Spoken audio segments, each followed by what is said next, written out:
नमस्कार.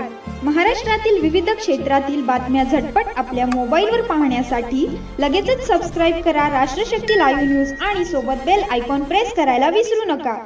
हर दिवसा घराचे कुलूप तोडून 2 लाखाचे दागिने लंपास.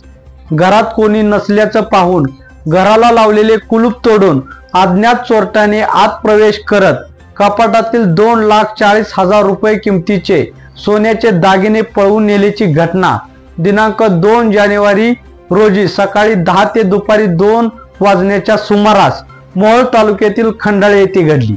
दिवसा झालेल्या या चोरीमुळे परिसरात मोठी खळबळ उडाली आहे.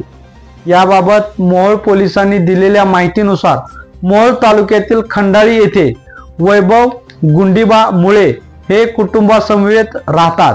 दिनांक 2 जानेवारी रोजी सकाळी 10 वाजण्याच्या दरम्यान ते व कुटुंबातील इतर सदस्य घराला कुलूप लावून गेले असता त्याची संधी साधून अज्ञात चोरट्याने घराचे कुलूप तोडून आत प्रवेश करत घरातील लोखंडी कपाटाचे लॉक तोडले आणि कपाटातील सोन्याच्या अंगठ्या, कानातील वेल, जुबे, लहान मुलांच्या अंगठ्या असे 2,40,000 रुपये किमतीचे दागिने चोरून नेले.